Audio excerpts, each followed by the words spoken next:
Calling me. I'm serving in a pioneer mission field. If God hasn't called us overseas, then Boston is it, Some churches. But little do I know that South Carolina, yes, has been traditionally the mission base, the mission stronghold, just like Park Street Baptist Church and many others, to support missions, to send missionaries out, to pray for missionaries, to hold the line. But little do I know, living here 31 years, I realized that South Carolina has also become a mission field. And not only the fact that it is a mission field, and the mission field is also coming to us, but the mission base is also shrinking. And so George's passion is to assist congregation, to help them to be strong so that they can be on missions. And of course, having left the convention for about 20 years, and he spent a lot of his time serving not only Southern Baptists, but dozens and dozens of other denominations, and sharing his gifts and his calling with those churches to help them in their strategic journey.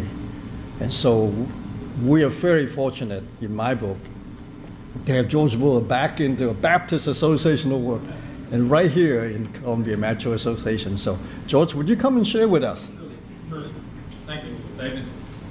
Well, David and Suzanne are really good and long-term friends, and I did meet them in Boston. And I thought, well, they're at a hinge point, and we need someone like David. We hired David as what we called an Asian. He was a missionary to focus on Asian groups, but what we actually called him was our Asian catalytic converter. And so that was good. Some of the Park Street people know this, but others would not know this. The first time I was in this building was 1975, when Robert Deneen was pastor of this church. In 1975 and 76, I conducted a study from my position at Southern Seminary in Louisville, Kentucky, and working on a Master of Theology degree on 100 different churches in 15 different cities across the United States who were in areas of transition and change in a metropolitan setting. Columbia was one of the cities that was in that study. It had been an original study done in 1966, and I went back in 1975 and repeated the study to see what had happened. And I sat with Robert Deneen in the office here at the church talking about this church and talking about what was going on with the church at that time. It was out of that I then moved into a national role for us as Southern Baptists after I studied those 100 churches, looking at all kinds of different churches in metropolitan transitional areas all over the country, and we would focus on all of that.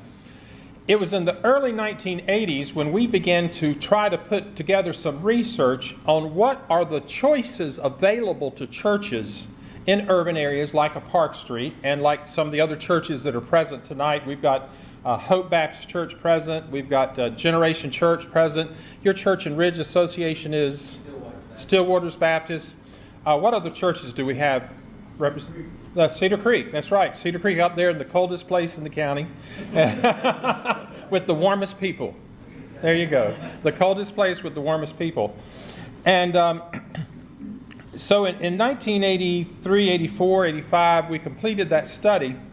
And we found 8 different choices that seemed to be available to congregations.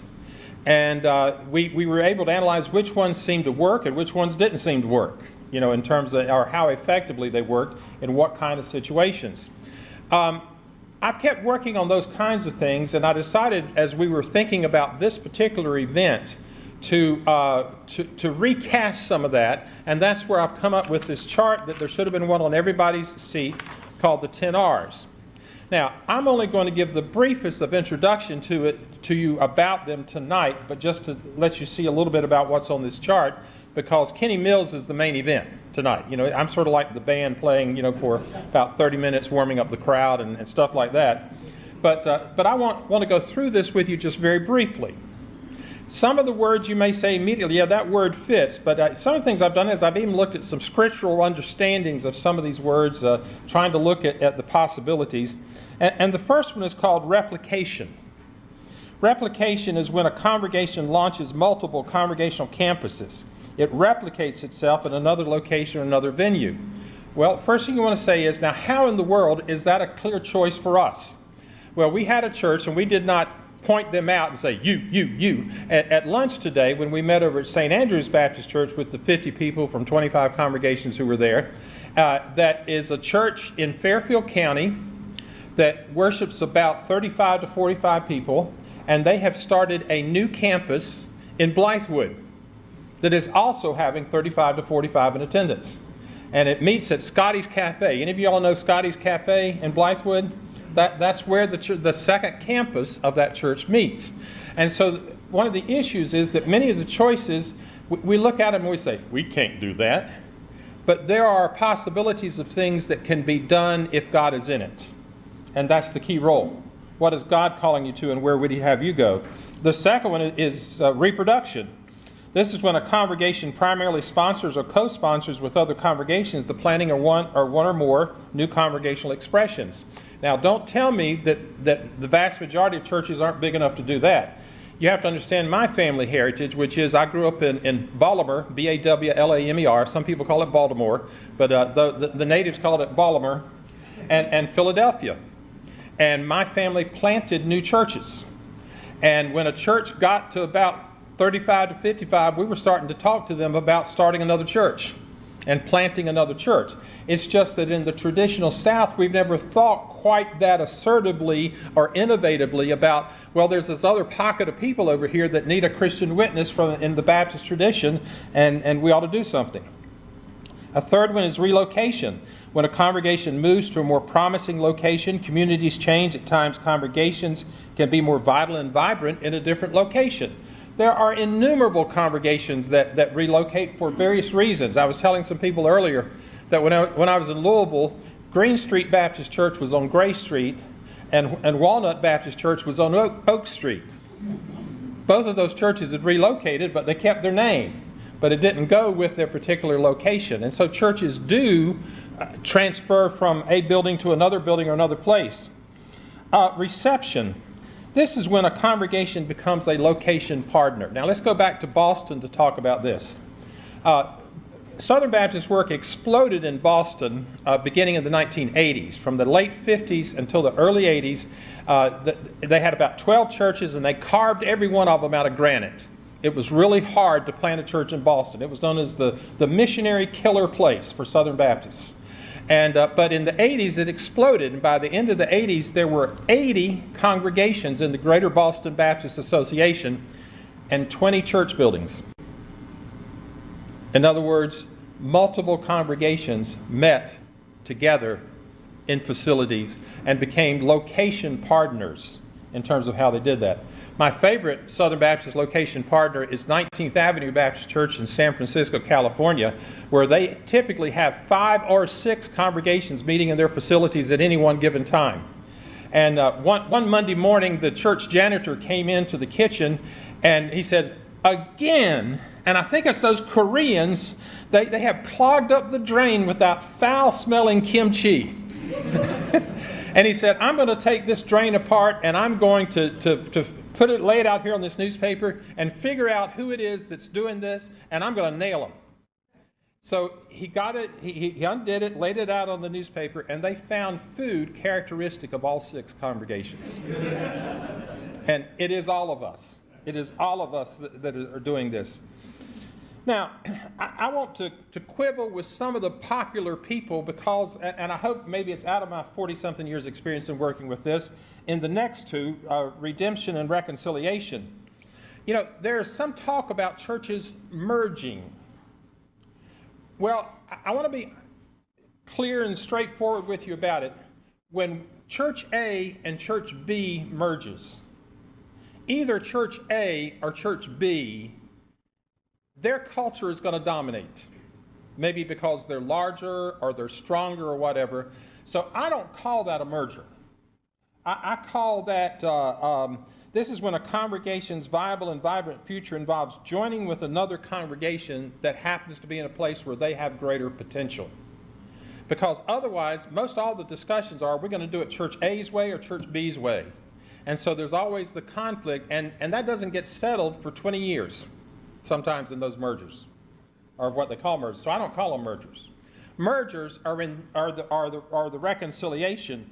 when 3 or more congregations reconcile their relationship to Christ with one another, and they come together and form a brand new kind of congregation. So instead of ever having the discussion, are we going to do it the way of Church A or Church B or Church C, they say, no, we're starting a new church built on the heritage of where God has brought us to this point, and we're seeking to reconcile our relationships with God and one another through launching this new kind of a church. I want to be also straightforward with you on the next one, which is called redirection. And I want to distinguish between redirection, reinvention, and resurrection here very, very clearly. Redirection is when a congregation significantly changes the focus of the congregation. It redirects or it pivots the congregation as if they were starting over. And move over to the third column, and I want to read that too. Many congregations ought to consider this choice if they have the will to make the transitions and changes and sufficient leadership and resource capacity.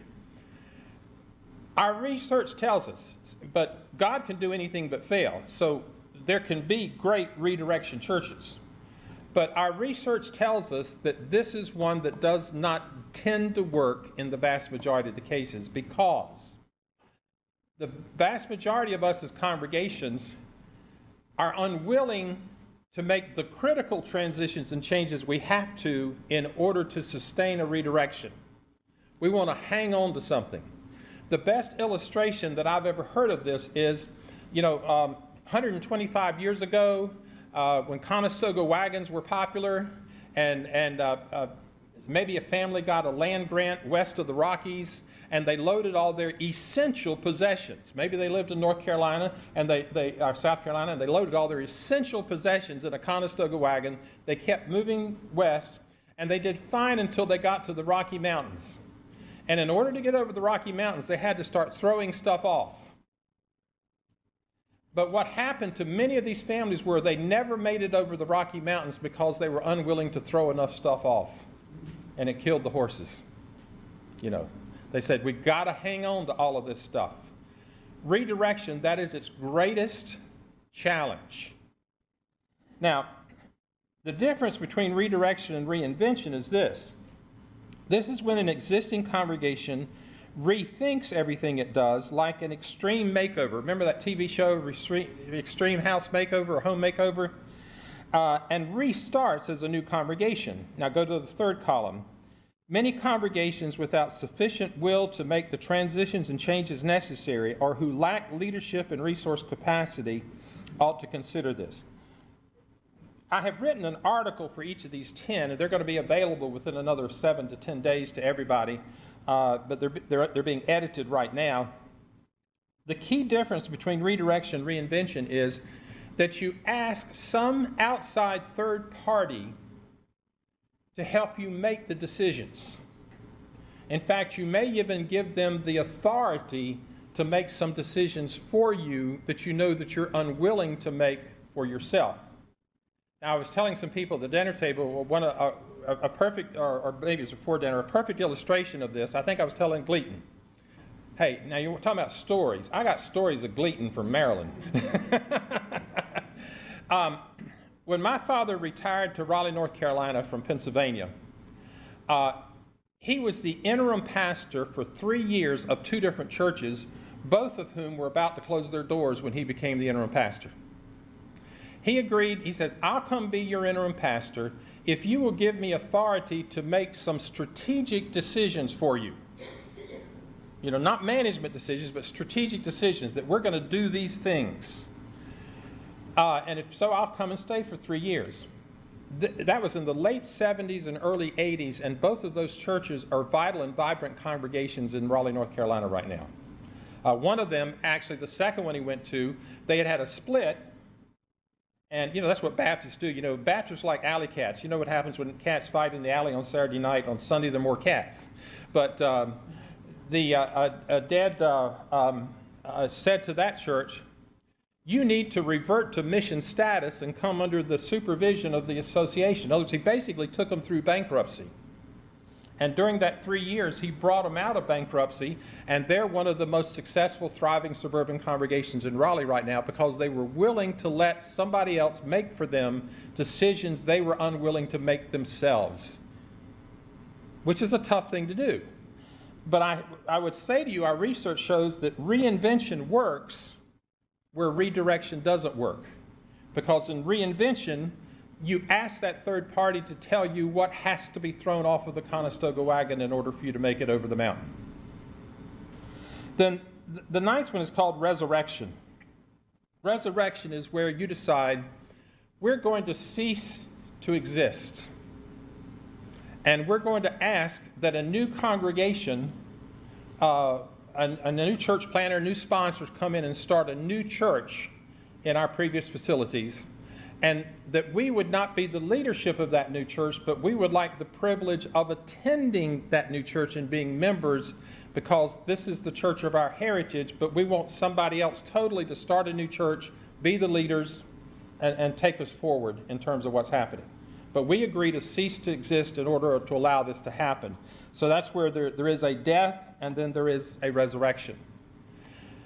Now the final one, release, is where it is not really a choice. The 10th one is not a choice like the other 9. It is different. It is to say, one of the things that God has given to all of us is certain kinds of resources, like building resources and some financial resources and that kind of thing. And one of the things that most hurts the work of God's kingdom is when, for any given reason, those resources are left behind, when there is not a legacy plan. It's sort of like if you were, I determined that my wife Betty and I needed a will in 1978. That was because on August the 30th, 1978, our son was born. And we needed something that directed what would happen if we got hit by a Mack truck that could have been the next day, and that kind of thing. Release is where you direct what's going to happen to your assets if the church gets hit by a Mack truck in any way, shape, or form, to be sure that it has the opportunity to be engaged in missional activities perpetually. By the way, a little commercial, that's what the Baptist Foundation of South Carolina is going to talk to us about at our next Vision Tuesday, which is on June the 19th. And they're going to talk about how you build a legacy plan for a church's assets in terms of what happens. But those are the 10. And what I typically say to churches when they're considering any of these 10 is this. Pick 3 that make sense to you. And spend some time in prayer and discernment with God and study and dialogue about those 3. Seeking God's direction in terms of where you might need to go with it. Whichever choice you make is going to involve some type of rebranding of the church or relaunching of the church. No matter which one of these 10 you choose, it's going to involve some kind of rebranding and relaunching. And so that's what David's going to introduce to us now. Thank you, George. One of the books that meant a lot to me, y'all know and heard a lot about Richard and Henry Blackaby. And one of their recent books is called The Flickering Lamps. And in that book, Henry and Richard talk about that this is God's church. Doesn't God has a plan for his church? And it's our responsibility to go to him and ask him what those plans are. And so lay before you at least 10 different options. Some of them are very difficult. Some of them you can't do it on your own, and you shouldn't do it on your own. There has to have God's help. And I know that most of us are familiar with Jeremiah 29:11, when God said that I have, and I know the plans that I have for you, plans to prosper you and not to harm you, plans to give you hope in a future. But do we know what 12 and 13 says? It said, then you will call on me and come and pray to me, and I will listen to you. And you will seek me and find me when you seek me with all your heart. And that's what congregation, that's why I said this is the right kind of setting for us to begin to have these kind of dialogues. And for us to begin to look to God and to say, God, if this is indeed your church, you know the future, you had the plans for this church. Would you call us as a congregation to come and seek you with all your heart? About 2 years ago, the same kind of thing, that we across the river, me as an associational staff, struggle with these same issues. How can we strengthen our churches? How can we increase our mission base and strengthen our mission base in the Lexington Baptist Association? And so I had learned a lot about strategic planning early on from George, 30-some years ago. And through these years, and I've been beginning to tweak it and learn from it, and all the researchers and new insights, and so I'm putting together a plan and some kind of strategic plan for our churches in Lexington Baptist Association. And 2 years ago, I was away. I had a habit of spending about a week. I call it going to the shed, just to spend the time with God. And one of those weeks that I had up there in the cabin by myself, that God whacked me with 2x4 and said, that's great that you had these plans and you had these resources to help the churches in Lexington Baptist Association. Do I have a part in it? They woke me up, sent me back into the door. So I hope and pray that as we had these types of conversations, that you know that there are helps available, you know that there are choices that we can make, but we can't make those without the help of God. And so without further ado, I want us to give this time to Kenny Mills as he comes. And he's already been helping with 3 of our congregations here, Earlwood, Rosewood, and North Point. Kenny, listen to him this morning. He has a passion. He has a passion for God's church. He has a passion for lost people. And it's a passion to develop and see leaders emerge. So I'm grateful for him and for his heart.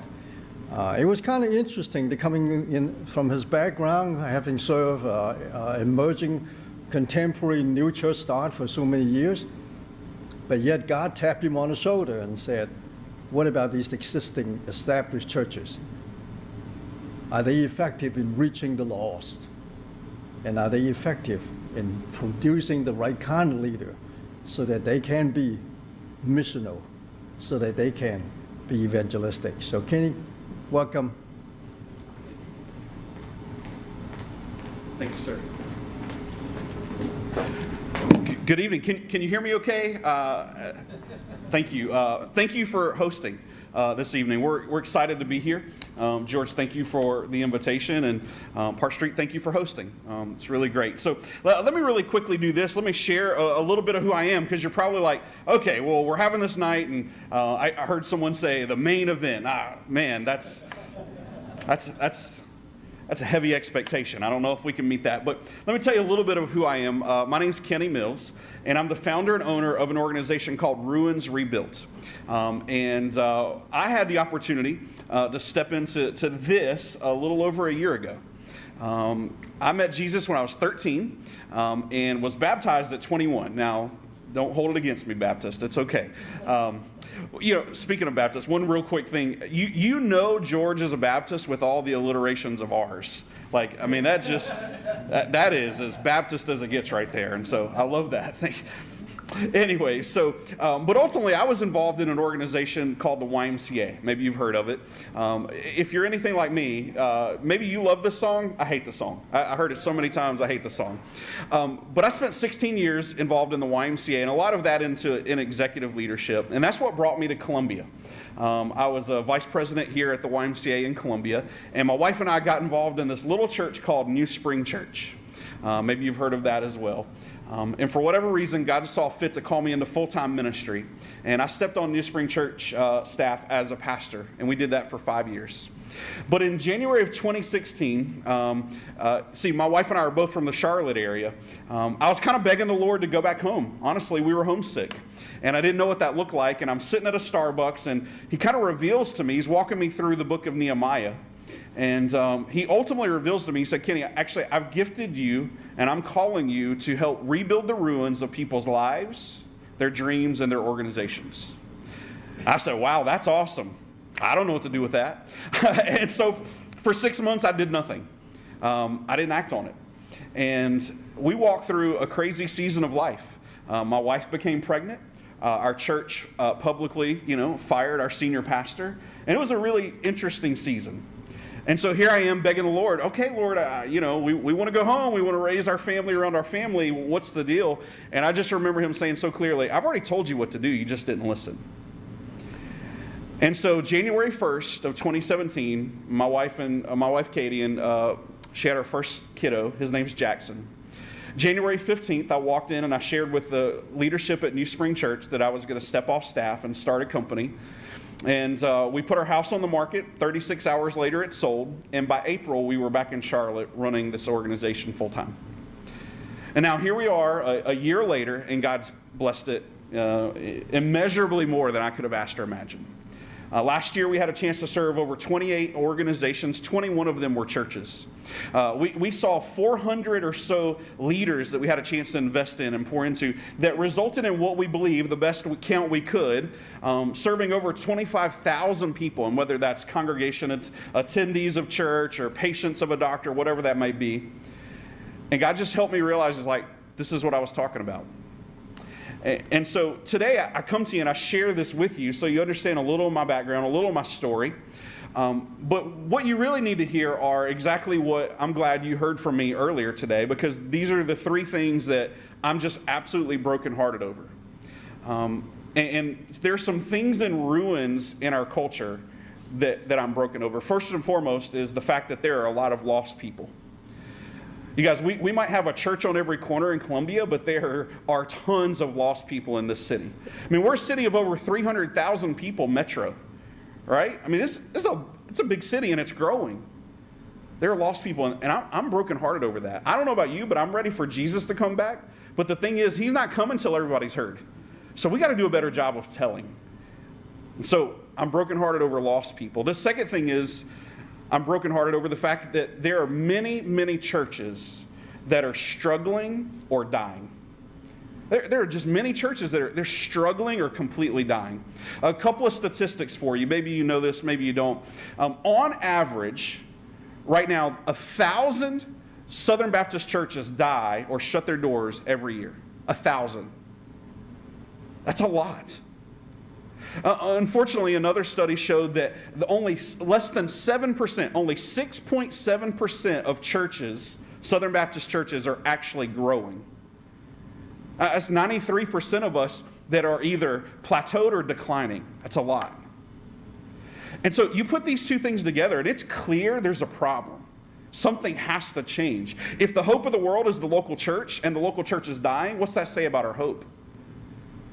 Okay, so that bothers me. That breaks my heart. We have to do something about that. And the third thing is simply this. There is, in my opinion, a major lack of healthy leadership in our culture. And especially in the local church, there is a lack of healthy leadership. I unfortunately had to sit under some pretty unhealthy leadership for a season, and then had the pleasure of sitting under probably some of the best leadership I've ever experienced. And it shifted something in me to realize what healthy leadership does for an organization and for the people of the organization. I'm brokenhearted over that. And so we have this company, and what we do is we spend time serving churches and nonprofits and small businesses, and we do everything that we can to help reach lost people, to help those organizations get healthy, and we try to do that through a lot of leadership development. And so tonight, I have the honor of sharing just a few ideas with you that we help serve people with around the ideas of rebranding and relaunching. Now, George shared 10 of these ideas with you, and they're great. And I'm not sure exactly where you sit tonight, but if the statistics are correct, here's what I believe. There's probably 0 churches represented in this room tonight that are actually growing. There are probably 0. The statistics also tell me that most likely, if you're sitting in the room tonight, your church is either struggling or dying or about to die. And so that's not okay with me. And so tonight, what I want to do is I want to equip you with a couple of very practical, strategic ideas that if you feel like is right for your church to help either rebrand or relaunch, I just want to equip you with some information that you can do that. Now, George has done a great job of laying some of the theory and the kind of when some of these things should happen. And so tonight, I want to bring some legs to two of these things, and the two are rebranding and relaunching. And the first thing I want to share with you is that to me, they are very different. A rebrand and a relaunch are two different things. To me, a rebrand is simply a change of a logo. This is a paint job. This is maybe sprucing up the property a little bit and changing the visual identity of the organization. I had a chance to walk through a couple of rebrands. One specifically that maybe you've heard about is that we got a chance to walk Rosewood Church here in Columbia through a rebrand and a relaunch. And I wish I had a screen here to show you the difference in the two, but it's incredible. But what I need you to hear is this: a rebrand to me is simply it's a change of a logo. And the difference in that and a relaunch to me is that a relaunch is a change in identity. It's a change completely in your identity, meaning what you do, how you do it, when you do it, the people that you serve, like all of these things change. And so as I set those two things up, I want to help equip you to know that there's some things that if you want to walk through either of these, you're going to have to do. And so if you're taking notes, that's great. If you're like me, maybe you use your phone, you can do that. But I want to walk you through a few of these things, and I hope that they help you tonight. The first one is simply this: you got to prepare the way.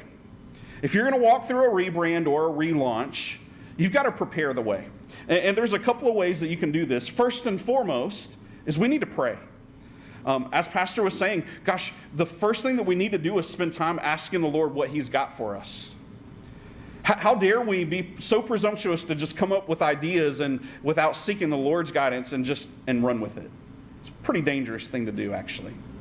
The other thing that I feel like you have to do to prepare the way is that you have to, especially as a leader, if you're a pastor in here, would you just raise your hand real quickly? Yeah. So if you're a pastor in the room, especially as the leader of the organization, you have to prepare the way by getting your people ready for change. That's a difficult word. Many people dislike change. Isn't that interesting that the only thing consistent in life is change, but yet we never really get comfortable with it? If you're going to rebrand, you're going to relaunch, change is inevitable. I hate that, and I'm sorry. I wish that you could rebrand or relaunch without changing. It's just not how it goes. I was telling the group earlier today, I have a 15-month-old son. And what's interesting about this is that when he has a dirty diaper, I have to completely change it.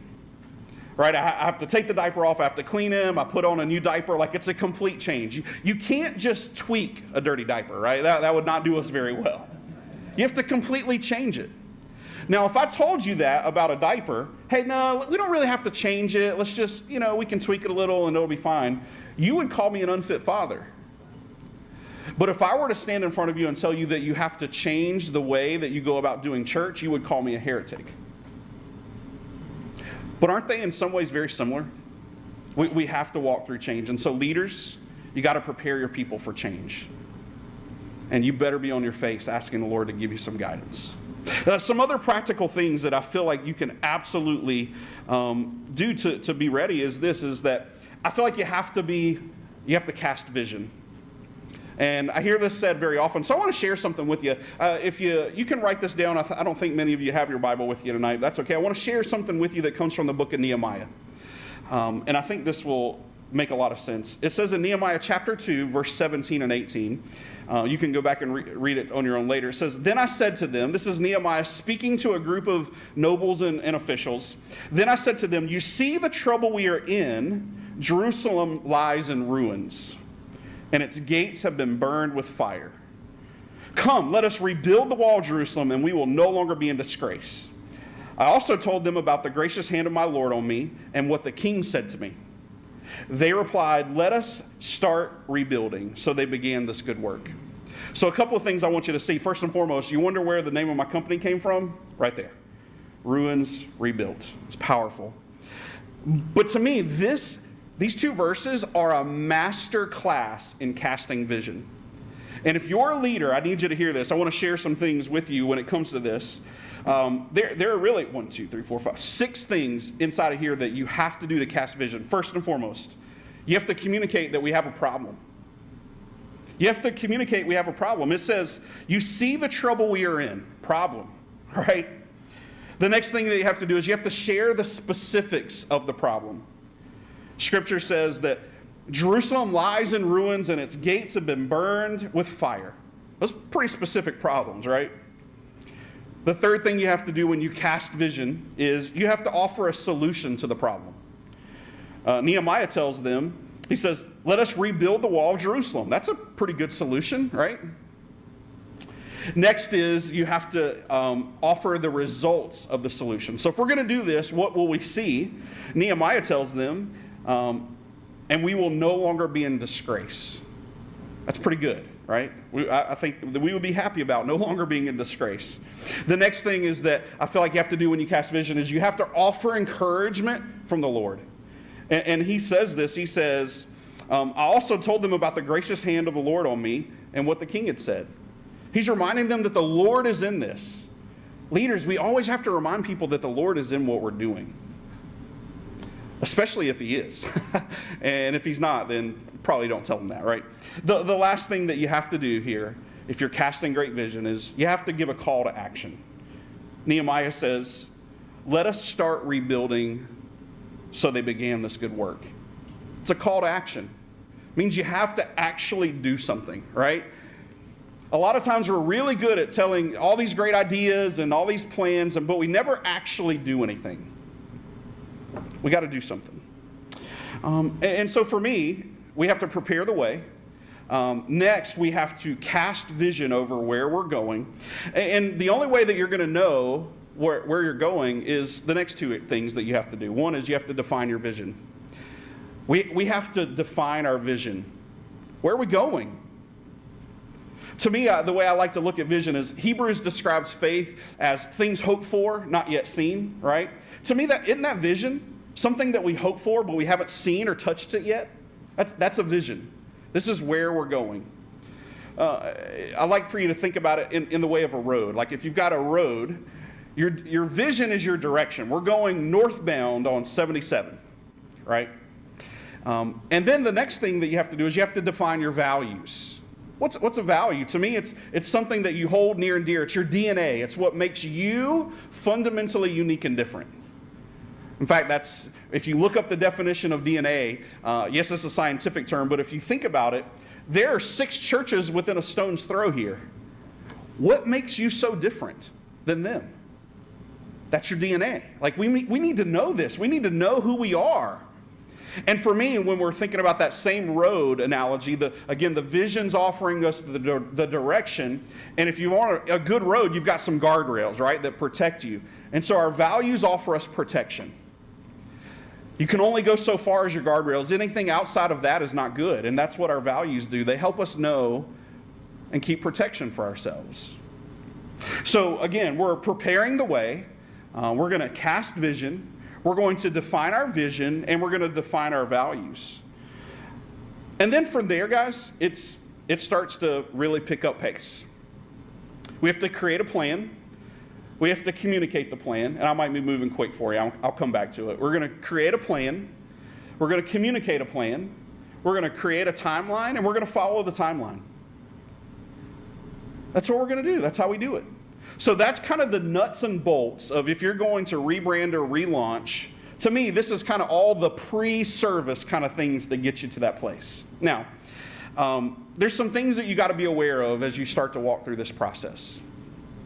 The first one is this. Maybe you've heard this before, but you can't just put lipstick on a pig and call it a date, right? If you want to rebrand, that's great. Let's put some paint on the walls. Let's spruce up the yard. Let's put a new logo up, and that's fine. We'll call it a rebrand. We are still who we are. That's a rebrand. But that's really, in a lot of ways, just putting some lipstick on something, right? If you're going to walk through a relaunch, if you're going to change your identity, we can't just put lipstick on. Almost everything has to change. The way you go about church, the way you communicate, the way that you spend time in outreach, maybe even the way service flows. Gosh, you might do renovation to your building. Who knows? You might tear down the building. I don't know. But change is going to happen. And you're going to have that clear vision and those clear values because that's your identity. And then you're going to operate in your identity, right? But you see how it's very different from just putting some paint on the wall or renaming the same program you've always done to a new name and calling it good? Maybe the thing that you've always done, the reason it's not working is because it's not working and it needs to stop being done. That's tough to hear, isn't it? It's tough. I want to tell you a little bit about what I got a chance to experience at Rosewood Church. When I met Bob Morgan, he's the pastor there, they had 32 people showing up on a Sunday. Now, it's a pretty big space in their sanctuary, and it was very much a traditional type of service. Bob would be standing here in the pulpit, and again, there were 32 people. There might be 3 or 4 sitting right here. The other 22 were sitting on the back 2 rows about a football field away. Talk about some back row Baptist. Bob had been working on this idea of change for a little over a year. They had been walking through changing a few bylaws. He had been bringing some people around him that could help implement change. But what Bob really realized was that he didn't have the capability by himself to walk through this change. And so Bob brought me in, and he hired our organization to serve them. And we served them for 9 months. 9 months. It's a long time, right? If it took you 20 years to get to the place where you only have 32 people, you can't expect to get back to 100 in 3 months. Like, you just can't, right? It doesn't work that way. I was telling someone earlier, if I'm 50 years old, I'm not 50 years old, but if I'm 50 years old and I've gained weight and I need to lose 60 pounds, I go start working out at the gym for the next 3 months and I get really frustrated that I didn't lose the 100 pounds, I only lost 5. Well, you would look at me and say, well, that just doesn't make any sense. You've spent 20 years putting on extra 100 pounds. It doesn't work that way. Well, guess what else doesn't work that way? Like, organizational change doesn't happen in just 3 months. It doesn't. And you have to understand that. So you can't just put lipstick on a pig. Then the next thing I want you to hear is, if you're going to do something, make it matter. If you're going to do a rebrand, do it well. Make it matter. Make your logo speak volumes of your organization. If I were to stand up here and put some logos up, you would be able to recognize many of them. If I tell you Red Cross, you're already in your mind's eye imagining that Red Cross. If I tell you Coca-Cola, you're already imagining that red script written out Coca-Cola. So those are brands, those are logos. And when I mention it, you already, in your mind's eye, you can see it. And you have this picture of what it is and what it represents. That's what a logo does for you. When someone sees your logo, what do they think of you? What is that? How does that represent you? But if you're going to walk through a relaunch, let's make it count. Let's not just put a couple of coats of paint up and maybe add one contemporary song and call it a relaunch. Like, if we're going to do it, let's do it. Right? If you're going to do it, let's do it. Why not? The way I see it is, I would much rather die trying than die sitting and not doing anything. And if your church is in a place where it's dying, wouldn't you much rather go out swinging? I would. That's what we teach kids in baseball. Don't just stand there and look at strike 3. At least swing the bat. Can I just challenge you? Will you just swing the bat? Will you not just go down with the bat on your shoulder? Make it count. I met Bob in April of last year, and we spent 9 months with them, and we spent a lot of time coaching and creating clear vision and defining their values and praying and all these things that I shared with you. And I'm really excited to share with you that in September 16th, so about 5.5, maybe right at 6 months, we relaunched Rosewood Baptist Church as Rosewood Church. And we went from 32 people on a Sunday to relaunch Sunday 122 in a salvation. Quadruple what they had been seeing on a normal Sunday. That's not normal. Man, I'm just telling you, there's a lot of work that went into it, a lot of change. There was some money spent. They sold a house. There were some things that they did that helped get them to that place. And just so you know, they're not at 122 people right now. Okay, as you can probably imagine, a huge Sunday like that, they came down a little bit. And then they've seen some lower Sundays, but here's the cool part. Here's what we're seeing. We're seeing natural growth happen now because the culture has been changed. Who they are, it's a very different church. People walk in, and it's a very different church than what they remembered. In fact, I shared the story earlier. If you were to ask someone in Rosewood about Rosewood Church 20 years ago, they might tell you about the time when during the Rosewood the Crawfish Festival, that they got so upset that people were walking on their lawn, they turned on the sprinklers to keep them off. Come on. What are we doing? Right?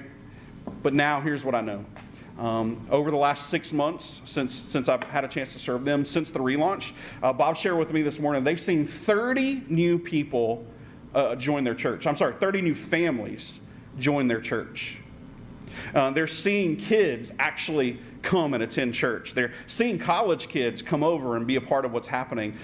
It's incredible what's happening. It's not explosive growth, but it's growth. When you're seeing 3 and 4 new people attend church on a Sunday, especially in a church that's been 80 years old and that close to seeing its deathbed, that's really good. But here's the thing that set Bob apart, and it set Pastor Luther at Earlwood Church apart, and Pastor Freddie Johnson at North Point Community Church apart. These are the 3 churches we've had an opportunity to serve here in Columbia.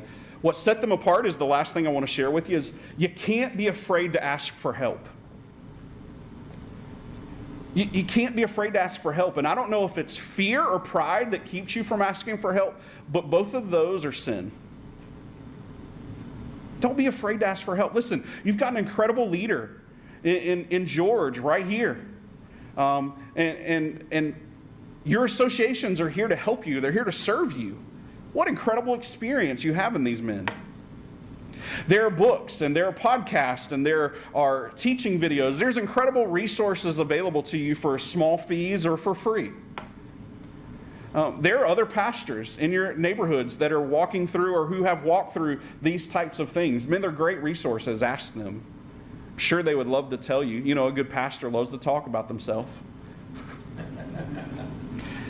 The last thing here is that you need to know there are people like me that love the Lord, love that we've got to do something about lost people and who want to see the church healthy, who are called and equipped to help you through these things. And so I gave you this little Connect card, and there's a whole lot of things on the back. And listen, I'm not going to go through all this. This isn't a sell job. This is just letting you know, like, this is a lot of the things that we do as an organization to help churches. Everything from leadership coaching to pastors to, construction and lights and sound and, full-on coaching and consulting strategy. You name it, we do it to serve churches. And if you feel like there's a way that we could help you, I'd love for you to maybe just fill this card out and let us know in what way you feel like we could serve you. Would love to reach out to you this week and have that conversation. But there's help out there. And so for the pastors in the room, I want to tell you this. I just need you to hear, I'm thankful for you. Man, it's hard. What you're called to do is hard. It takes a toll on you. It takes a toll on your family. It's a weight that most people don't understand. So thank you. Thank you for pastoring people. Thank you for loving the Lord. Thank you for doing His work. For those of you that are lay leaders in the room, I need you to hear this. I'm really thankful for you because you're not getting paid. You do this because you love the Lord and you love your church. And man, that means a lot to me. I don't know what situation your church is in, but here's what I do know. Our God is a God that does impossible things. He makes them so normal that we can't even understand it. One of our core values of our organization is that hope lives here, meaning wherever I go, because I have Jesus in me, I carry hope with me. And so the thing I want to leave you with before we give you a chance to maybe ask some questions is, I just want to let you know there's hope. Christ promised to build His church. And so the thing is, and Nehemiah says this, if you go and read it in chapter 2, it says, the God of heaven will give us success. We, His servants, will start doing the work. The hope here is that God will do something miraculous, one way or the other. He's either going to shut your doors and give it to someone else to continue the mission on, or he's going to bless your church and it's going to grow and we're going to see lost souls saved. Missions work is going to continue. Our God's that good. He's going to do it. There is hope in what we do. And my hope today is to encourage you to know that something is going to shift one way or the other for you. And that's hopeful for me.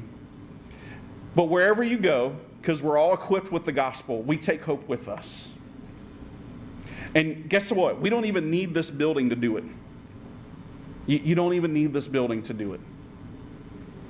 And so I hope that you're encouraged by some practical steps that you can take tonight. And listen, here's what I want to do. I'm going to call up Brett. Brett Weaver is he serves with me. Brett's our vice president of our company. And one of the things that we did earlier today was we just kind of took some questions and we fielded them and we talked through it. And so here's what I'd love to do. I'd love for Brett, you can come on up with me. And if you have questions over anything that we've talked about tonight, maybe one of the 10 R's that George talked about, we'd just love to give some time for question and answers tonight. And here's what you need to know. I don't know it all. I don't have all the answers, and if I don't know, I'll tell you no. And if I do know, I'll make it up the best I know how. I'm just kidding. So, what questions might you guys have? I think there's a microphone here so that everyone in the room can hear you. If you don't mind, we'll kind of do it town hall style. Come up and share your question, or maybe share a thought, or whatever it is that you're working through. We walked through this fairly quickly tonight, so I want to give you the chance to have the mic and to share what you're walking through, and let us serve you the best way we know how tonight. So.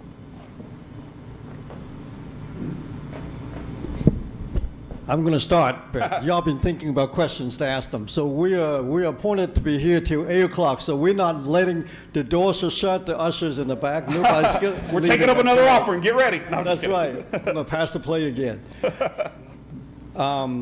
You mentioned about, you gave an outline about what you would do with a congregation. Would you give us a little bit more specific on how do you help a church like Earlwood or Rosewood develop a sense of vision? Sure. Yeah, that's a great question. And so we walk through a few exercises with any organization. We bring the leader or the leaders of the organization in the room. And typically, especially for vision and values, I want to make sure that the leaders in the room at least. And we invite other leaders into the room. We have a series of questions that we ask. And we give you a chance to, on a sticky note, write your response, a word or a phrase. And we go around the room and we have these questions that we ask, and we ask you to put it up on the wall. And the exercise is where we go around and we talk about all these things. And the idea is that we want to hear your heart. We give you a chance to share the things that you're frustrated with, that you're some issues that you've got, the things you're excited about, where your heart is. And as we walk through these things, it gives us an ability to create common language. I'll take the second to kind of share this.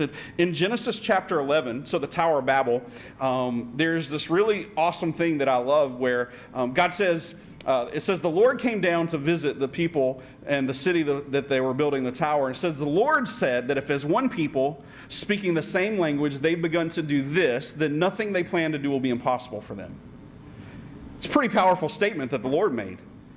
If as one people speaking the same language, we've begun to do this, and nothing they plan to do will be impossible for them. So the Lord sees how powerful language is, and he confuses language at that point. But if you go over to Acts chapter 2, the moment in the day of Pentecost, all of a sudden language is back involved. And you know why? It's because the Lord was going to use it as such a powerful tool. It was how he's going to spread the gospel across the world. And so for us to talk about things and to create a common language for your organization, to really define your values, we walk through those exercises so that we can really wordsmith and get it clear for you. And then the thing that we challenge a church to do is simply this: don't ever say it different again. When you've got it right and you've got the right words, say it that way, the right way every time. And when we begin to speak a common language, I believe nothing is impossible for us. I think Scripture says that. And so that's one of the exercises that we do to help walk an organization through creating a clarity of vision, is we give them a chance to talk through it. And we ask them what the Lord's impressed upon them and ultimately the things that they've learned and experienced. And we put it all on paper and we create a clarity of vision. Yeah. Yes, sir. Yes, sir. Question for you. I mean, Park Street, we have great people. How do you move on from that? So the question was, how do you move on from the past? It's a great question. You want to hit on that one? You want to? Come on. How do you move on from the past? I'm going to echo with what Kenny said. We don't know all the answers, and I'm a fairly young guy, so I don't have a ton of past behind me. But we all know the stories of the runners who are looking back to see if somebody's going to pass them, and what ends up happening is they lose the race. And so I think that as an organization or as a church, you've got to set your eyes on the goal, the prize, the end goal. And we all know that's reaching the lost, furthering the gospel.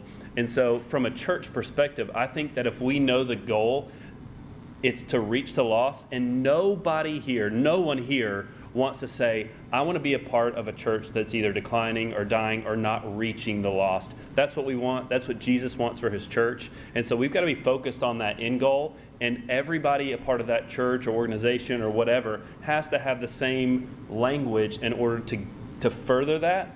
But I think that there's value in knowing where you came from in order to see where you're going, almost like the rear view mirror perspective, the 2020, hindsight's 2020 sort of thing. I think that you can't lose sight of where you came from because it keeps you humble. You got to know where you were when God saved you. You know, if you forget where you were when God saved you, that can well up pride within us. And I think the same thing happens for a church, is that you can't lose sight of where you've been, but you can't keep looking backwards so much so that you end up losing the race. And so I think that when you place a value on where you've been and what you've gone through, but also stay focused on where you're going, I think that ultimately will help the organization of the church or wherever continue to push the ball down the field. Is there something you want to echo? Yeah, so I just want to share that, and we're moving back and forth because we want to stay in the microphone so you can hear us. We're not just dancing.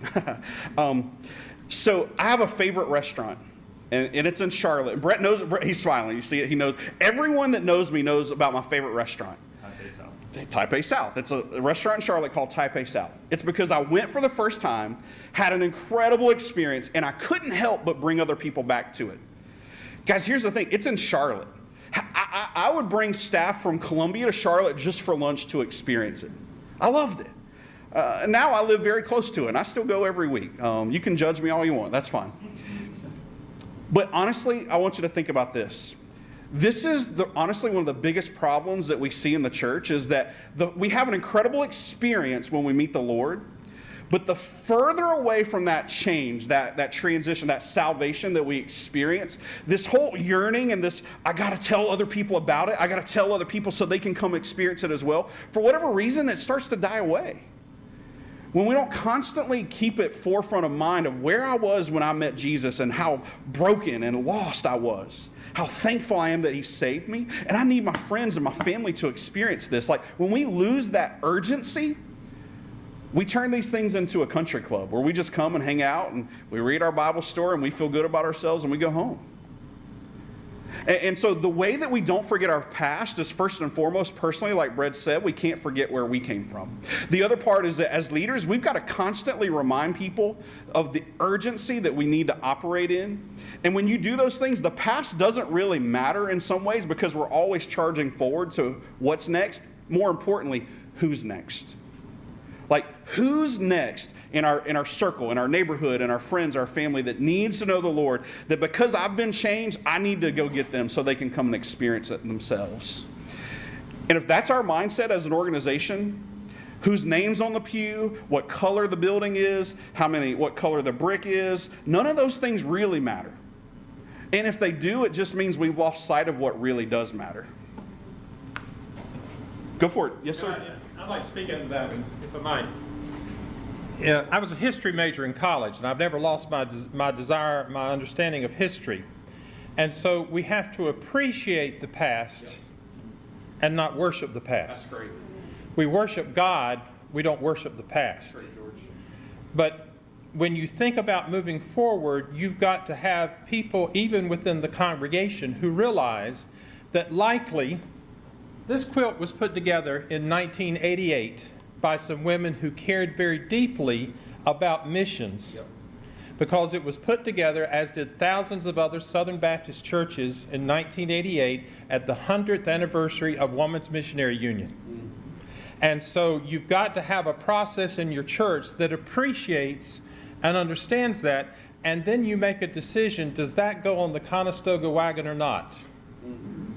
And if it's not going on the Conestoga wagon, what is a place of value where it'll be other than on the wagon? Does that make sense? That's really good, George. Yeah. That's a mic drop right there, man. Yeah. That's good. I love that. What other questions? Who else? Yes, ma'am.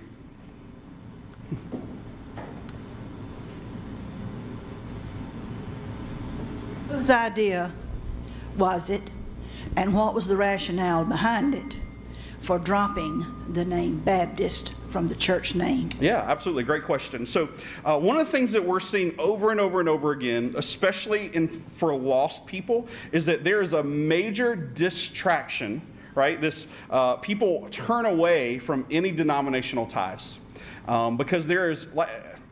I give it to you in this, for instance. So, we talked about how Rosewood had this, their reputation in a lot of ways was to turn on the sprinklers so people wouldn't get on their lawn. What happens is that in our culture, whether we like it or not, this is just the reality, is that for a lot of people, denominational ties has a negative connotation. When people hear Baptist, listen, I love you. I'm one of you. I got baptized in a Baptist church. I worked at a Southern Baptist. I'm Baptist through and through, okay? But when people hear Baptist, especially in the South, they think of people who are dressing up, people who are judgmental and bigoted. And I know you don't want to hear that, and I'm sorry, but that's just the reality of people who are not a part of the church. That's the way they see that attachment. You and I know, because we're involved in this organization, that it does incredible work, and that for the very, very majority, there is not judgmentalness, there is not bigotedness. These are good people who love the Lord. But because there's been that reputation that's been built and this perception that people have, what we're seeing inside of studies is that when people see a denominational tie to a church, that they typically won't even walk in the door. They won't even come give it a try. And so for Rosewood, what we determined was for them, and listen, this is not for everyone. Again, every organization and every situation is unique. It just is. Whether it's gifting or assets or circumstances, every situation is very unique, and every set of circumstances leads to a specific solution. And so, but it was right for Rosewood to rebrand and relaunch as Rosewood Church as opposed to Rosewood Baptist Church. Here's what you need to know. Their bylaws, they are still a Baptist church. In their public policy papers, so their, I don't know what you want to call it, charter, they're still Rosewood Baptist Church. If you look on their website, it says we are a Southern Baptist Church associated with the Metro Columbia Baptist Association. They're still a Baptist church. But what happens is that when people drive up and walk up, what they see is Rosewood Church, and they're not immediately turned off by that name of Baptist. Now, I know that might offend you, and you might hate that and not want to hear that, and I'm sorry, but that's just the reality of where we're at in culture right now. George. Can I tell you another one? I'm coming to you. Real fast. A group of Southern Baptists from Oklahoma and Arkansas moved to Southern California in the East Los Angeles area during World War II and wanted a church like they had back home, so they established Bethel Baptist Church. About 18 years later, Southern Baptists in California said, you ought to be proud of being Southern Baptists. So they tried to get every church to change its name to put Southern Baptists in it. So they changed their name to the First Southern Baptist Church of East Los Angeles. About 18 years later, a fellow named Tom Wolfe, not the author that died today, but another guy named Tom Wolfe, became pastor of that church. The community was now very diverse racially, and ethnically, and he started going around the community introducing himself, says, I'm Tom Wolfe, I'm the pastor of First Southern Baptist Church of East Los Angeles. And they said, say what? What are you talking about? And he said, oh, it's the church over there on Brady. He said, oh, yeah, I know that church, really good folks. So he went back and he said to his deacons, I want to suggest we change the name of the church again. He said, well, why and to what? He said, because nobody knows us as the First Southern Baptist Church of East Los Angeles. They know us as the Church on Brady. So the name of the church became the Church on Brady. And within 4 years, they had like quadrupled the size of the church because it no longer was a barrier. You see, when I started a church in 1979 in Charlotte, the key issue was that typically in North Carolina, 1 out of every 4 people was a Baptist. But in this particular community, the study showed 1 out of 13 people were a Baptist. And so therefore the idea of a Baptist church was foreign to them, but yet they came to our church because we expressed ourselves differently. Now, the name of the church was Baptist, Candlewick Baptist Church, but we expressed our image and who we were differently. So yeah, Rosewood, what I said to people that ask me about it is that, you know what DBA means, doing business as? It is Rosewood Baptist Church, doing business as Rosewood Church. Right. So in its official documents, as he said, and in its relationship to Southern Baptists and the association, absolutely nothing has changed. So, yeah. I know you have a question. I just want to mention this. Does anyone know what the largest Baptist church in the city or the state is? New Spring Church. Did you even know it was a Baptist church? I was talking to the staff today. They see about 26,000 people on a Sunday, 16 campuses. I promise you, I was a part of a Sunday there where we baptized 700 people at one campus. Baptism is important. Baptist is important.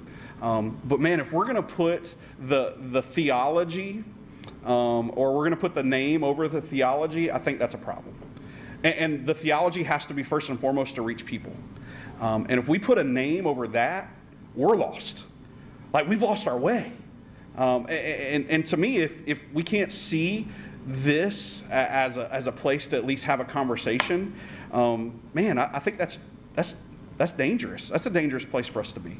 That's just my personal feelings. But yes, ma'am, I saw you in the back. I wanted to get to you. What do you think about these churches that not only are you rebranding and subverting your identity as Baptist church and Methodist church or whatever, you're going all the way up to Baptist. We can get a new church to call ourselves Worship Church. Yeah. So the question is, do you think when you dilute the brand of the church and turn it into a worship center, that it evolves or devolves leadership basis? Yeah. So I don't really know how to answer that aside from this. I think we've connected the idea of church with a building, and church is not a building. Church is people. It's a gathering of people, and whether we gather in a building or whether we gather in a home, whether we gather in a park, I don't really care. I don't really care where you gather. And so I don't really know how to answer that question for you. I'm sorry.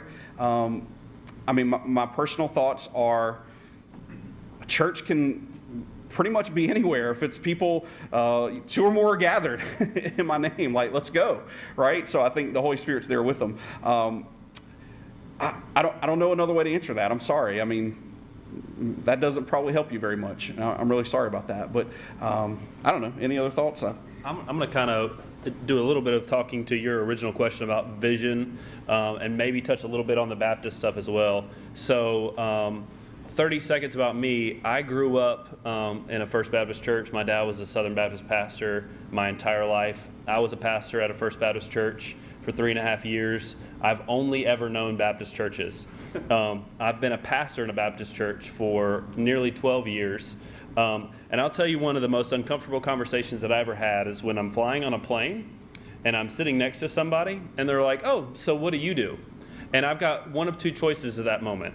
I either say that I'm in customer service, which is technically true, and I typically end up going with that answer because then it opens up the door for conversation. "Oh, well, tell me what you do." "Well, I do what I'm told." And, I'm just kidding. And so I kind of talk to him from that standpoint, and then we start building a relationship. And then after, sitting next to this person for 45 minutes to an hour, we end up having some really deep conversation. "Well, what's the name of your business?" "Well, such and such church or such and such Baptist church." "Oh, well, what you said I am. I'm a pastor, and I deal with people all the time, and that's what I do."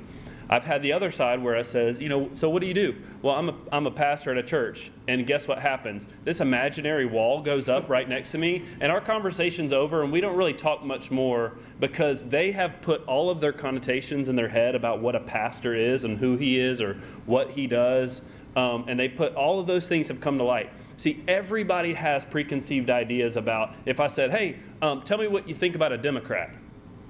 You might be a Democrat, you might not be a Democrat, but everybody in their mind says Democrat. Or if I said, hey, tell me what you think about a Republican, everybody in their head immediately goes to what they think about a Republican or what they think about this. We all have these preconceived ideas about a branding or a name or a title.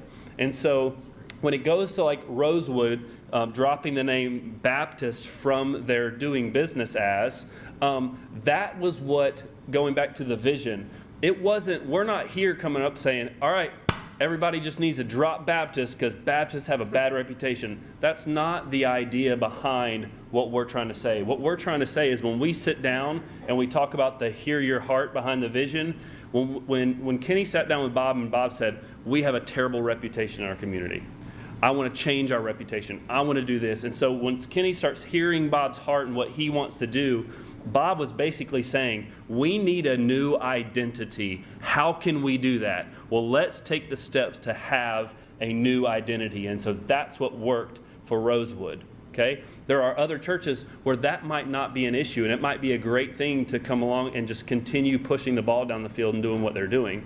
And so the idea of just saying that you've got to drop names and drop all this, that might be the case in some instances, but it might not be the case in all instances. Sure. At the end of the day, what we have to know is that I'm a Baptist and I've been a Baptist, but guess what? Jesus didn't die for the Baptist church. He didn't die for the Methodist church. He died for the church. He died for the lost. And so we've got to be kingdom-minded, gospel-minded over any of our allegiance to a certain thing. If we're more tied to a name or a brand or a logo than we are the gospel, then we have a serious issue. And I'm not saying that that's anybody in here or me or myself or any other church in this community, but we've got to be kingdom-minded over being tied to one certain thing. I do want to share with you two things. I think it's important based on what we're saying right now. The idea of changing the name of a church is so inconsequential in terms of anything else. That's not the goal of anything that we've really talked to you about tonight. It is only if in that specific church that's the right thing to do. The second thing I want to say to you is the church that's a member of the Columbia Metro Baptist Association who baptizes the most people is called North Star Christian Center. And they also are the church that is giving us, over and above their monthly contributions to the association, additional money for us to start a new Southern Baptist church. So therefore, we have to be careful when we think about it. I remember in 20 years ago, I was speaking to the leadership of Southern Baptists in Virginia about trends, where the church is headed. And there was an older gentleman, and I'm now that age that gentleman probably was, so I'm that older gentleman, and he had on a black suit and a white shirt and a black tie and white socks and and black shoes and that kind of thing, and he was, that was sort of him. And he said, "Brother Bullard, what do you think about these churches that aren't proud of the name Baptist, like this Saddleback Valley Community Church?" Which was for many years the largest Southern Baptist church in California, one of the largest contributors in all the nation to the cooperative program, and Rick Warren started it from scratch and the whole thing. And I said, "Sir, what are you going to do when later this year," and I see the BSSB up there, when the Baptist Sunday School Board changes its name and takes the word Baptist out of its primary name, now known as Lifeway Christian Resources. You don't think they do that, do you? I said, I guarantee it. What other questions?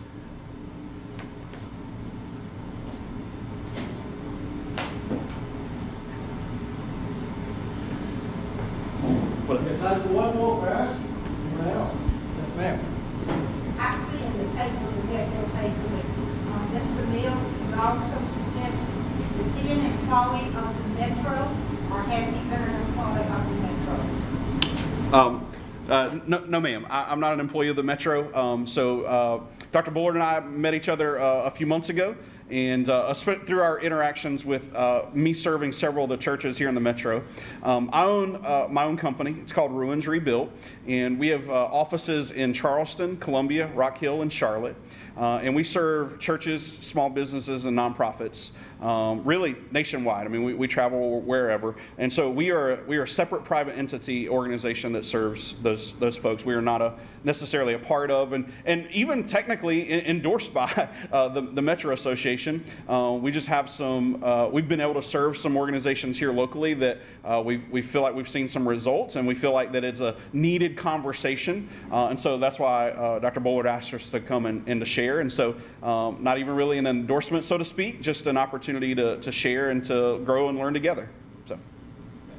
You had just finished up with Earlwood. Yes, ma'am. Mm-hmm. How is that with Earlwood on? People, did they get any of you that particular 3 months that you were there? Yeah, so we got an opportunity to serve Earlwood Church for 3 months, and we saw some health and some growth there. So when I met them, they were seeing about 25, 27 people on a Sunday, and they rebranded and relaunched on Easter, and saw 95 people. And they've been seeing around 50 to 60 very consistently since Easter. And so they walk through a little bit of reconstruction and things like that, but they're seeing some natural growth from where we've served them over 3 months. But again, I would say Earlwood had been walking in a direction for well over 15 years. And the idea that it would just get fixed in 3 months is not realistic, and they understood that as well. So. Yeah, and I simply want to say to that, Kenny has stated it appropriately. There are hinge points when the rebranding, relaunching thing is an important thing to have to get started. Luther Harmon, who's pastor of Earlwood, I'm in very close contact with him, and we're coaching him from the association in addition to his having some connection with Kenny for coaching, because it's not a quick fix, or it's not a silver bullet. It is a longer term process, and so they're working out their salvation incrementally, shall we say, in terms of what's going on there. It's not like all of a sudden they go from being this to being this overnight. It is they've set off in a new direction, and now they're trying to build on that to see how they can continue to build capacity and health, spiritual health and otherwise. Yeah. I guess the bottom line, you guys come for a love offering, yourself, self-employed, or what? I guess what? Yeah, no, that's a great question. So we are, in essence, a for-profit LLC. But what we do is we serve a lot of organizations that help pay our bills in a lot of ways, right? So we are, for lack of a better term, just so everyone kind of understands the same terminology, in a lot of ways we're coaches and consultants. And so for a lot of our profit organizations, we charge a consultant's rate so that then we can offer churches a ministry rate. And so we believe it's absolutely probably one of the cheapest you're going to find when it comes to serving churches. And then we offer payment plans for as long as you need. And so if you need to take 5 years to pay it off, no big deal. Our heart is for the church. Our heart is for ministry. And that's fine. We're great with that. At the same time, we have families, and this is what we do for a living. This is what God's called us to. This is our version of ministry. And so we do this to support our families. And what a really cool opportunity that we get to do what we love to do, what we're called to do, and still support our families in that way. But we've got some pricing that we can certainly hand you that you can look at, and we can talk through and work through whatever payment plan that might be to serve you well. But at the end of the day, it's not about the money. We do it because we're called to do it, and because of those three things we shared. And if money's going to be an issue, we'll figure it out. Like we just will. We'll find a way. So. Thank you very much. Sure. Thank you, Kenny. Your name is Brett. And thank you, George, for coming. We're going to be here for a while, so if you want to chat with us individually, we'll be glad to do that. So. Thank you so much for sharing with us. What is your take home tonight? In 1 or 2 sentences. What is your take home tonight? Anything? Other than fried chicken? Doing nothing is not an option. Say that one again. Doing nothing. Doing nothing is not an option. Yep. There is hope for change. To a change.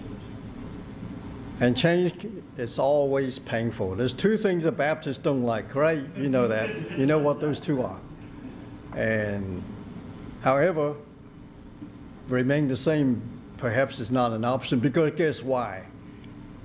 Your environment, the context that God has gave us has changed. The gospel will never change. Our mission says for God will never change. But the methodology must change. Any other take-homes you have? Have to be willing to change. That is the toughest part, because it's a loss, isn't it? It's a loss. Anytime you have to deal with a change, it's a loss. It's not easy to lose anything. So good, very good insight. Anything, any take-home?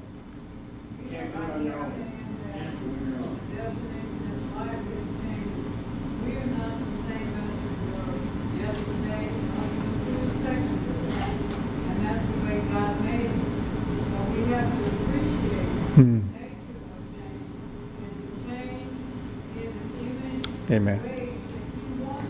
Amen. It's a matter of obedience. Corporate obedience as a church and your personal obedience. Yeah. Amen. Amen. And you have to do that. You have to do that. You have to focus your eyes on Jesus. If you didn't hear that from the back. You got to focus on that in order for change to take place. So as we conclude tonight, I want to ask you two questions. And this is a great beginning. And once again, you don't, I hope you understand what you have in your director of missions. And I hope that you hear from Kenny's heart, that he's the perhaps sometimes bearer of bad news about changes as he coaches congregations. He's not very popular, you know.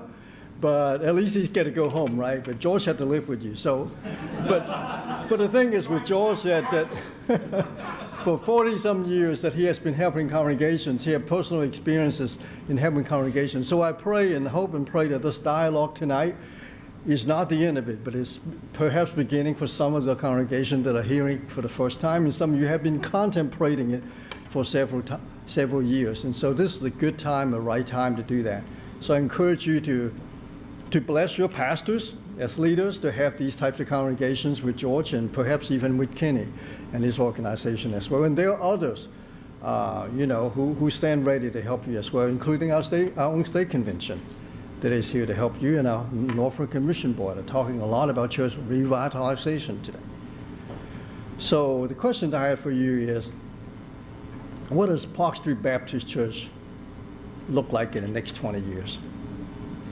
What would you like to see? If you would close your eyes and open it, may not be 20 years, just 10 years from now, what do you want to see? And what does Park Street Baptist Church has to do in order to become that church? Actually, there's a third question. What do you have to do in order for Park Street Baptist Church to become that church? And these are serious, serious questions, because it's not just about your own future, it's about the future of God's church. And you are part of God's church. So what is it that you have to do? What is it that Park Street Baptist has to do in order to become that church that you think God would have us to be 5 or 10 years from now? So would you stand and let's pray together before we dismiss. Father God, we are tonight in a very important and a serious conversations about your church. It is just that. It is your church. It's not my church. It's not my preference. It's not only just those things that hold value and treasure and dearly to me, but it's what your church is going to look like 5 years and 10 years and 25 years from now. That, Father, it is our hearts and our passion that has been communicated tonight here, that we want to see the glory of God being revealed through her church. That we want to see lost people knowing that the power of the gospel is at work in this congregation, in this community, in this state, in this nation, and even all over the world. As Park Street Baptist Church has this incredible heritage that you have blessed them with. Father, may they also be a church that will leave a legacy for those who will come behind them, would find them faithful. Father, there is some painful stuff that we had to think about and talk about that we don't really feel comfortable about. But we know that those are the right conversations, because the call to discipleship, the call to follow you, it always comes with a price tag. That Christ himself had already paid the ultimate price. Father, nothing from our hearts and our own life that we should hold back as our love for you. And so, Father, for the churches that are represented here tonight, and for our Director of Missions, and for Kenny and their organizations like this, that is positioned to help us. And I pray that you will open our hearts, and we will invite them to come and bring their experience and expertise, that how you had invested in them so that they can invest in us, that we might go together and go forward together as a congregation. Thank you for these that are here tonight, and continue to speak to them. In Christ's name we prayed. Amen. Thank you. Pastor Jay, any parting words? We're good? Good night.